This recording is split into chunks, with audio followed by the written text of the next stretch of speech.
Tool है ma'am आपके पास जिसकी मदद से आप इतना बड़ा चमत्कार करने वाले हो। एक तो मैं आपको सिखा दूंगी टेंस बदलने का शॉर्टकट, एक मैं आपको सिखा दूंगी प्रोनाउन बदलना, और एक मैं आपको सिखा दूंगी एडवर्ब बदलना। ये तीनों चीजें नरेशन की हर टाइप में कन्वर्ट करनी होती हैं, A to Z सब में। तो जो बच्चा इन तीन को ईमानदारी से सीख लेता है ना, बहुत हद तक उसको नरेशन कन्वर्ट करनी आ जाती है। अब इन तीनों को एक एक करके मैं शुरू करना चाहूंगी, सबकी तरफ से थम्स अप चाहिए। सबसे पहले टेंस चेंज, नजरें बोर्ड पे रखना क्योंकि नजर हटी तो दुर्घटना घटी।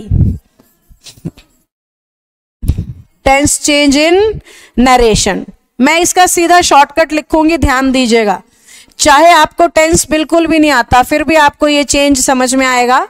ये चेंज कह रहा है कि डायरेक्ट स्पीच में अगर फर्स्ट फॉर्म दिख जाए तो इनडायरेक्ट में आप उसे सेकंड फॉर्म में बदल देना। डायरेक्ट स्पीच में अगर आपको सेकंड फॉर्म दिख जाए तो इनडायरेक्ट में आप उसे हैड प्लस थर्ड फॉर्म में बदल देना।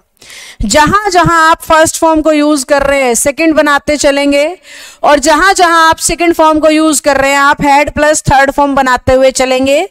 इसके अलावा सारी वर्ब्स को आप सेम टू सेम रखेंगे, यानी अगर उसने मे लिखा हम माइट बनाएंगे, उसने कैन लिखा हम कुड बनाएंगे, उसने इज़-एम-आर लिखा हम वॉज वर बनाएंगे, अगर उसने वॉज वर लिखा तो हम हैड बीन बनाएंगे, क्योंकि वॉज वर बी की सेकंड फॉर्म होते हैं। अगर हमें थर्ड फॉर्म ऐड करनी है तो बी की ऐड हो जाएगी यानी बीन। तो वॉज वर किस में बदल गया, हैड बीन में बदल गया। और अगर हैड बीन आया बच्चों तो सेम टू सेम, इसके अलावा कोई भी वर्ब आए बिल्कुल सेम। जल्दी से थम्स अप डालो अगर ये बात सबको समझ आ गई है तो। इन्हें मैं सेंटेंस में भी इस्तेमाल करके बताऊंगी, पहले तीनों चेंजेस बता रही हूं। अब एडवर्ब चेंज क्या होता है मैम, ये भी मैं डायरेक्ट से इनडायरेक्ट लिखूंगी आपके सामने। डायरेक्ट स्पीच में अगर दिस है तो ये चेंज कह रहा है इनडायरेक्ट में दैट बना दो। डायरेक्ट में अगर दीज है तो इनडायरेक्ट में दोज बना दो। हेयर का देयर बना दो, सो का दस बना दो, एगो का बिफोर बना दो, टुडे का दैट डे बना दो, टुनाइट का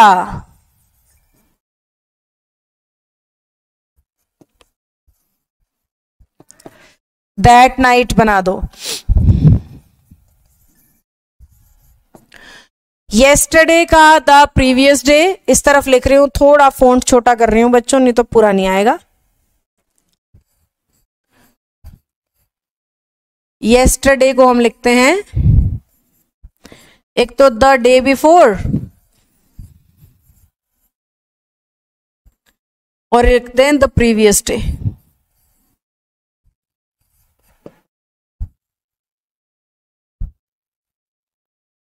टुमारो का मैं वर्बली बता देती हूँ, नहीं तो बहुत ज्यादा भीड़ हो जाएगी उधर मैंने लिख दिया तो। टुमारो को हम बदलते हैं द नेक्स्ट डे में या फिर द फॉलोइंग डे में। टुमारो को हम बदलते हैं द नेक्स्ट डे में या फिर द फॉलोइंग डे में। नेक्स्ट डे भी बोल देते हैं और फॉलोइंग डे भी बोल देते हैं।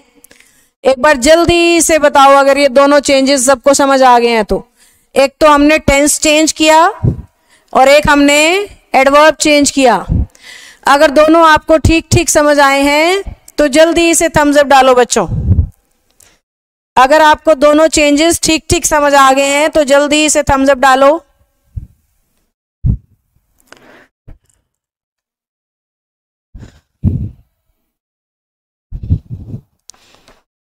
अब मैं तीसरा चेंज सिखाऊंगी, प्रोनाउन चेंज। प्रोनाउन वो शब्द होते हैं जिन्हें नाउन की जगह इस्तेमाल किया जाता है, और नाउन वो होते हैं जो नाम कहलाते हैं। किसी भी चीज के नाम को हम नाउन कहते हैं। वेरी गुड, सबने थम्स अप डाल दिया। अब देखो प्रोनाउन चेंज समझा रही हूं। इसके लिए ना एक सेंटेंस लिखूंगी, ध्यान देना। He said to me you are very nice, या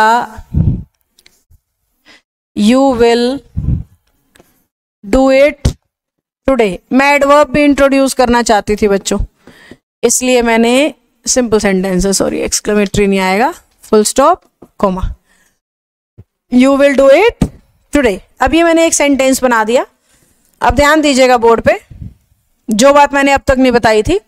ये डायरेक्ट स्पीच है। डायरेक्ट स्पीच के दो हिस्से होते हैं बच्चों, एक को कहते हैं रिपोर्टेड वर्ब और दूसरे को कहते हैं रिपोर्टेड स्पीच। हमें जितना भी प्रोनाउन टेंस एडवर्ब बदलना है वो स्पीच में बदलना होता है, हमें वर्ब में कुछ नहीं बदलना होता। हमें वर्ब में सिर्फ सेड टू को टोल्ड बनाना होता है और इन्वर्टेड कोमा की जगह दैट। इसके अलावा जितने भी चेंजेस अप्लाई होते हैं वो कहां पे होते हैं? स्पीच में होते हैं। वर्ब में हमने और कुछ नहीं करना होता। अब स्पीच में इंग्लिश कह रही है कि प्रोनाउन के ना 3 पर्सन मिल सकते हैं, first, second, third. First person होता है आई और वी का परिवार, I, my, mine, me, we, our, ours, us, ऐसे। सेकेंड पर्सन में आता है यू का परिवार, you, your, yours, you. Third person में आते हैं ही, शी, इट, दे, या किसी व्यक्ति का नाम। ये सारे क्या हैं? थर्ड पर्सन है। तो हमने रिपोर्टेड स्पीच के फर्स्ट पर्सन को वर्ब के सब्जेक्ट के अनुसार बदलना होता है, सेकंड पर्सन को ऑब्जेक्ट के अकॉर्डिंग बदलना है, थर्ड पर्सन को बदलना ही नहीं है, सेम टू सेम। तो बेसिकली हमें फर्स्ट और सेकंड पर्सन ही तो बदलने हैं, थर्ड पर्सन तो सेम टू सेम होता है। हमें सिर्फ फर्स्ट और सेकंड पर्सन ही तो बदलने हैं। कहानी सुनाने में करते हैं ज्योति नरेशन का यूज। मंजीत, ऋषि को ये बोलो कि इस बैच में आज और कल में जो मैं नरेशन पढ़ाऊं ना, उसी को ग्रामर के कट के तौर पे अगले